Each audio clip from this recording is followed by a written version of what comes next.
اللہ پاک نے نا بعض لفظوں میں چابیاں رکھی ہیں اور بعض لفظ بعض بول چابیاں ہیں، چابیاں رزق کی، برکت کی، عنایت کی، عطا کی، کرم کی، فضل کی اور بے بہا سمندر کو دینے کی بعض لفظوں میں رب نے چابیاں رکھی ہیں اور بعض لفظ خود چابیاں ہیں۔ رزق کی چابیاں، صحت کی چابیاں، برکت کی چابیاں۔ یہ سورۃ مائدہ کی آیت نمبر 114 یہ عنایات اور عطاؤں کو عرشوں سے متوجہ کرنے کی چابی ہے۔ یہ صرف روٹی رزق کے لیے نہیں ہے، من پسند کھانے کے لیے نہیں ہے، یہ تو اس کا ایک چھوٹا سا فائدہ ہے، یہ تو اس کا ایک مختصر فائدہ ہے۔ یہ بنیادی طور پہ اس کی رحمت، عنایت اور عطا کو متوجہ کرنے کے لیے ایک حیرت انگیز تحفہ ہے، حیرت انگیز تحفہ۔ اس کی عنایت، عطا اور برکت کو متوجہ کرنے کے لیے ایک حیرت انگیز تحفہ ہے۔ یہ رزق اور دولت کی چابی ہے، یہ برکت کی چابی ہے۔ بات بتاؤں، اللہم ربنا انزل علینا مائدۃ من السماء، دسترخوان بھیج آسمان سے۔ کیا خیال ہے؟ غریب کا، مالدار کا، وزیر کا، امیر کا، بادشاہ کا، سب کا دسترخوان ایک تو نہیں ہوتا۔ ہر بندہ اپنی حیثیت کے مطابق دسترخوان لگاتا ہے۔ ایک صاحب کہنے لگے کہ میرے لیے نا ایک عرب نے دسترخوان لگایا، ایک بیل پڑا ہوا تھا، بھنا ہوا، پورا بھنا ہوا بیل تھا، اس کا سر تھا، اس کے سر کو ذبح کیا تو خون بھی بہہ رہا تھا دسترخوان پہ۔ سر کو ذبح کیا تو وہ خون بھی بہہ رہا تھا دسترخوان، بیل بھنا بھی ہوا ہے اور خون بھی بہہ رہا ہے، چھری پھیری۔ حیران ہوا، یہ کیا؟ انہوں نے کہا وہ خون نہیں تھا، وہ جیلی تھی، وہ چاکلیٹ تھا، وہ اور کوئی نعمتیں تھیں۔ پھر اس بیل کو کھولا تو اس میں سے بکرے نکلے بھنے ہوئے، پھر بکروں کو کھولا تو اس میں مرغیاں نکلی ہوئی بھنی ہوئی، پھر مرغیوں کو کھولا تو اس میں انڈے نکلے اور میوے نکلے۔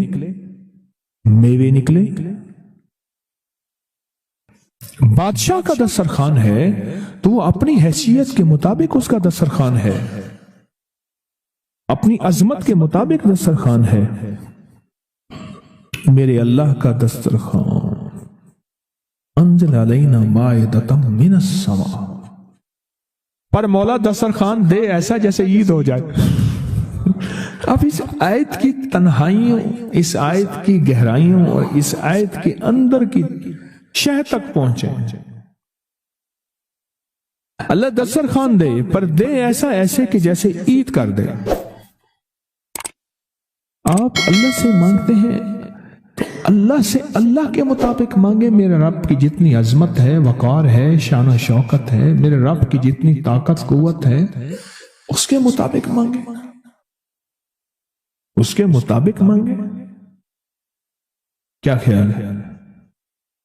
یہ آیت اصل میں دسترخوان کے لیے ہے، اور دسترخوان سے مراد یہ کھانا نہیں، دسترخوان سے مراد دونوں دسترخوان ہیں، رزق روحانی اور رزق جسمانی، دونوں دسترخوان جو میرے رب کے پسندیدہ دسترخوان ہے، رزق روحانی بھی اور رزق جسمانی بھی۔ ہم افطار کے وقت کھانا مانگتے ہیں اللہ سے، مال مانگتے ہیں، دولت مانگتے ہیں، کیوں اتنی تھوڑی چیز مانگتے ہیں؟ اللہ سے رزق روحانی کیوں نہیں مانگتے؟ اور جنہوں نے رزق روحانی مانگا تھا، ایک اللہ والے تھے، ان کے خلیفہ تھے، تو فوت ہو گئے تو ان کے خط اٹھائے گئے، خط اٹھائے گئے، اپنے مرشد کو خط لکھتے تھے اور مرشد کا مزاج تھا اسی خط پہ 2 لفظوں میں جواب لکھ کے بھیج دیتے تھے، 2 لفظوں میں جواب لکھ کے بھیج دیتے تھے اسی خط۔ فرماتے تھے کہ حضرت آپ کی دعاؤں اور توجہات سے، اللہ کے فضل و کرم سے، اللہ کے فضل و کرم سے میرے روزانہ جو ہے 1.25 لاکھ دفعہ نفی اثبات ہوتا ہے، لا الہ الا اللہ، 1.25 لاکھ دفعہ الا اللہ ہوتا ہے، 1.25 لاکھ دفعہ اللہ ہوتا ہے، 1.25 لاکھ دفعہ اللہ ہوتا ہے، 70,000 دفعہ 1.25 لاکھ دفعہ کلمہ ہوتا ہے، اتنے سپارے ہوتے ہیں، اتنی 100 رکعتیں ہوتی ہیں، یہ ہیں یہ ہیں یہ ہیں۔ وہ اسکول کے ٹیچر بھی تھے، وہ 5 وقت نماز بھی پڑھاتے تھے، ان کے بہت سارے بچے بھی تھے، ان کی زندگی کا یہ نظام بھی تھا، پر انہوں نے یہ سارا کچھ لکھا اپنے مرشد کو، کہا کہ خط اٹھا کے دیکھیں، حیران ہو جاتے تھے، مجھے ایک بندہ نہیں، میرے پاس اب بھی کئی بندے ہیں کہ اتنے ارب درود پاک پڑھا، اتنے ارب، لاکھ نہیں، ہزار نہیں، کروڑ نہیں، اتنے ارب درود پاک پڑھا، اتنے ارب کلمہ پڑھا، اتنا ارب سورۃ اخلاص پڑھی اور فلاں پڑھا، ارب۔ مجھ سے غلطی ہوئی، ایک دفعہ ان کا خط آیا تو میں نے رسالہ اس وقت چھپ رہا تھا، میں نے کہا یہ خط بھی اس میں ڈال دو، چھاپ دو۔ کئی ٹیلی فون تو میں نے سنے، ایک فون مجھے یاد ہے اچھی طرح، کوئی 6 7 8 کی بات ہے، 2000، اس نے کہا میں ہوں اوان، اور آگے سے یہ ہٹا دوں تو بن جاؤں گا حیوان، لفظ ہٹا دوں تو میں یوں بن جاؤں گا۔ تمہیں پتہ ہے تم نے یہ کیا چھاپا ہے؟ شرک اور بدعت، جھوٹ چھاپتے ہو، دھوکہ دیتے ہو۔ وہ سچا تھا، غلطی ہماری تھی، برتن نہیں ہے، اس برتن کے مطابق وہ برتن چھلک پڑا۔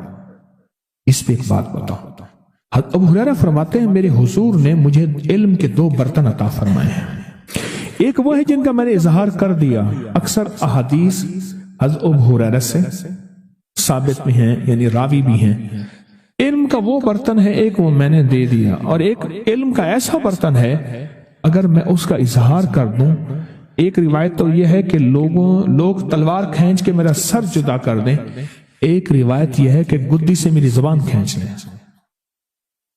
میں نے وہ علم کا برتن چھپا کے رکھا، ان کا خط تھا کہ اتنا سوالا، انہوں نے اللہ سے رزق روحانی کا دسترخوان منوا لیا تھا کہ اللہ یہ دسترخوان تیرے خزانے میں کمی نہیں ہے، یہ دسترخوان مجھے عطا فرما۔ رزق روحانی کا دسترخوان اللہ نے منوا لیا تھا، اللہ سے منوا لیا تھا۔ آپ اس آیت کے ذریعے اللہم ربنا، میں نے ایک عرض کیا تھا جن دعاؤں سے پہلے ربنا اور اللہم آئے، جن دعاؤں سے پہلے ربنا اور اللہم آئے، ان دعاؤں کی قبولیت، محبوبیت، مقبولیت، تاثیر، کمال بہت اور دعاؤں سے بہت زیادہ آگے ہے۔ اس دعا میں اللہم آئے، ربنا انزل علینا مائدۃ من السماء تکون لنا عید، مولا دسترخوان بھیج آسمان سے، مولا دسترخوان بھیج آسمان سے، دسترخوان بھیج آسمان سے، اور ایسا دسترخوان آسمان سے بھیج جو تیری شان کے مطابق ہو، پھر آپ کی نسلوں میں رزق، دولت اور صحت، برکت، اور پھر کمال سوچ نہیں سکتے کہ علم کے خزانے، روحانیت کے خزانے، ذکر، تسبیح، سجدے، عبادات۔ اچھا، ہمارے ہاں عبادات میں ایک وہ عبادات ہیں جو ہم کرتے ہیں اور یہ بالکل ٹھیک ہے، نفل، اشراق، چاشت، اوابین، تلاوت، تسبیحات۔ ایک لمحہ بندے پہ ایسا آتا ہے اس کی ظاہری عبادات مخفی ہو جاتی ہیں، اور یہ ہر کسی پہ نہیں آتا۔ امام مالک پہ آیا تھا کہ وہ پھر گھر میں بند ہو کے رہ گئے تھے، پھر جنازہ وہیں سے نکلا تھا، وہ کتنے سال گھر سے باہر نہیں نکلے۔ اس آیت کے ذریعے اللہ سے منوائے، میرے قرض کبھی نہیں اتر سکتا۔ کہا کہ ایک عمل میں نے بہت ہی طاقت سے کیا، ایک دفعہ آپ کے درس سے سنا تھا جب بندے کی آنکھ کھلتی ہے تو دائیں طرف ایک فرشتہ ہوتا ہے، بائیں طرف شیطان ہوتا ہے۔ شیطان کہتا ہے دنیا کی فکر کر، مال کی، کاروبار کی، زندگی کی، نظام کی، کیا ہوگا آج، کیا ہوگا، کیسے ہوگا، کس طرح ہوگا، فلاں کام کا کیا ہوگا۔ اور فرشتہ کہتے ہیں اللہ کا نام لے، اللہ سارے کام بنانے والا ہے، اللہ بگڑی بنانے والا ہے، اللہ مسائل کو حل کرنے والا ہے، اللہ زندگی کی ناکامیوں کو دور کرنے والا ہے۔ اور کہا کہ بندہ اگر اللہ کا نام لے لیتا ہے تو پیشانی پہ ایک لفظ لکھا جاتا ہے جس کو غنی کہتے ہیں، اور اگر بندہ اللہ کا نام نہیں لیتا تو پیشانی پہ ایک لفظ لکھا جاتا ہے جس کو فقر کہتے ہیں، جس کو میرا رب فقیر کر دے کائنات کی طاقت اس کو غنی نہیں کر سکتی، جس کو میرا رب منگتا کر دے کائنات کی کوئی بندہ امیر، رئیس، بادشاہ اس کو دے نہیں سکتا۔ کہا کہ میں نے اس پہ عمل کیا، اور اس پہ عمل کے ساتھ میں نے یہ عمل شروع کیا جس کو بیٹی والا عمل کہتے ہیں، سوتے ہوئے۔ اعوذ باللہ من الشیطان الرجیم، بسم اللہ الرحمن الرحیم، لا حول ولا قوت الا باللہ العلی العظیم۔ یہ 11 دفعہ پڑھنا، تاکہ میں نے یہ 11 دفعہ عمل شروع کر دیا، اور کچھ عرصے میں میرے اسباب پیدا ہوئے، میرے قرضے کیسے اترے، میں حیران ہوں۔ کہا کہ پہلے اتر جاتے تھے، پھر چڑھ جاتے تھے، پھر اتر جاتے تھے، پھر اور کبھی آج تک پورے نہیں اترے تھے۔ اب صورتحال یہ ہے کہ اللہ پاک نے اتنا دیا ہے کہ بہن بھائیوں کے ساتھ، رشتہ داروں کے ساتھ، پڑوسیوں کے ساتھ میرا معاملہ وسیع القلبی کا ہے۔ اللہ نے اتنا دیا ہے کہ میں ان کو دیتا ہوں، گھر والوں کو بھی، اپنے آپ کو بھی، صرف اس عمل کی وجہ سے۔ اور کہا میرا دل مانتا ہے، پہلے میرے ماتھے پہ فقر لکھا تھا، میرے باپ کے ماتھے پہ فقر لکھا تھا، اس کے باپ دادا کے ماتھے پہ فقر لکھا تھا۔ اس عمل کی وجہ سے اللہ نے فقر مٹا کے مجھے غنی کر دی، اس عمل کی وجہ سے۔ چھوٹا سا سوتے ہوئے جب اٹھے، پاک ناپاک، وضو بے وضو، جس حالت میں ہیں سوتے ہوئے، اسی وقت سوتے ہوئے آنکھ کھلتے ہی کلمہ پڑھ کے یہ اعوذ باللہ من الشیطان الرجیم، بسم اللہ الرحمن الرحیم، لا حول ولا قوت الا باللہ العلی العظیم، یہ پڑھنا ہے 11 بار پڑھنا۔ کہا کہ اس عمل نے مجھے غنی کر دیا، اس عمل نے مجھے غنی کر دیا۔ اور کہا میرا وجدان کہتا ہے، میرا دل کہتا ہے کہ میرے ماتھے پہ فقر لکھا تھا، میرے باپ کے ماتھے پہ فقر لکھا تھا کہ تو بھی فقیر رہے گا، تیرا بیٹا بھی فقیر رہے گا، اس کا باپ وہ بھی فقیر رہے گا۔ ہم نے تمہیں وسعت نہیں دینی، رزق وسیع نہیں کرنا، ہم نے تیری زندگی میں مشکلات لانی ہے، تیری نسلوں کی زندگی میں مشکلات، وہ ساری عمر ادھر پکڑ یوں کھینچتان زندگی گزر گئی۔ کہا کہ جب سے میں نے یہ عمل کیا، اللہ نے مجھے غنی کر دیا، اور لگتا ہے میری پیشانی پہ، اصل وہ کہنے یہ آیا تھا کہ سنا ہے آپ پیشانی پڑھ لیتے ہیں، سنا ہے آپ کے بارے میں کہ آپ کو پیشانی کی لکیروں پہ نظر آ جاتا ہے کہ یہ فقیر ہے یا غنی ہے، شقی ہے یا سعید ہے، بدبخت ہے یا نصیب والا ہے یا بخت والا ہے اور مقدر والا ہے۔ آپ مجھے یہ دیکھیں، کیا میری واقعی ایسا ہو گیا ہے کہ میرے مطابق تو میری پیشانی سے جو فقر تھا وہ ختم ہو گیا، اب غنا آ گیا ہے۔ اس کا اپنا خیال تھا، اس کا میرے بارے میں ایک اچھا گمان تھا، مجھے تو ایسا محسوس نہیں ہوتا کہ میں پڑھ لیتا ہوں۔ یقین جانیے یہ عمل ایسا ہے، بہت طاقتور عمل ہے، یہ عمل اتنا قوت والا ہے۔ کیوں؟ یاد رکھیں، میں نے آپ کو بتایا تھا جو ایک دفعہ بسم اللہ پڑھتا ہے کیا ہوتا ہے، اس کی رات بتایا تھا 10,000 نیکیاں، اور اس کے نام اعمال میں 10,000 برائیاں۔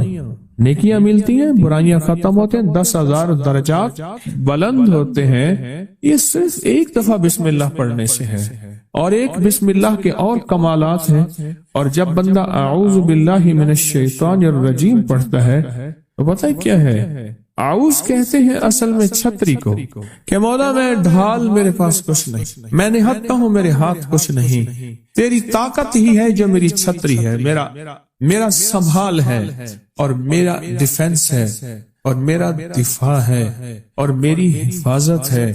مولا میری بس ہو گئی ہے، اب تو آ کے میری حفاظت کر، میرے بس میں نہیں ہے، کیوں؟ طاقتیں زیادہ ہیں، قوتیں زیادہ ہیں، جنات شیاطین ہیں، نہ وہ نظر آئے نہ ان کے وار نظر آئے۔ بندہ نظر آتا ہے نا تو بندے کے وار بھی ساتھ نظر آتے ہیں، وہ ہاتھ سے مار رہا ہے، لاٹھی سے مار رہا ہے، اینٹ سے مار رہا ہے، بندوق سے مار رہا ہے، خنجر تلوار سے مار رہا ہے۔ مولا اس کے تو نہ وار نظر آتے ہیں نہ اس کے یا خود نظر آتا ہے۔ اے اللہ بس اب تیری رحمت آئے گی، تو آ جا۔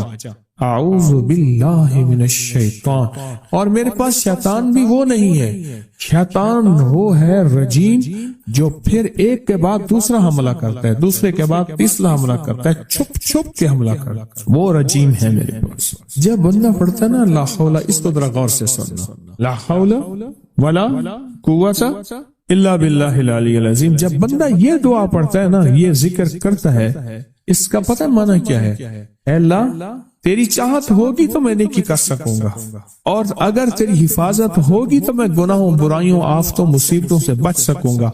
اے اللہ اپنی چاہت کو قریب کر دے میں تیری چاہت کے قریب ہو جاؤں، اور حفاظت کا نظام میرے ارد گرد کر دے، کیونکہ تیرے بغیر میں بچ نہیں سکتا، تیرے بغیر مصیبتوں سے، تکلیفوں سے، گناہوں سے، معصیت سے، خطا سے، لغزش سے اے اللہ بچ نہیں سکتا۔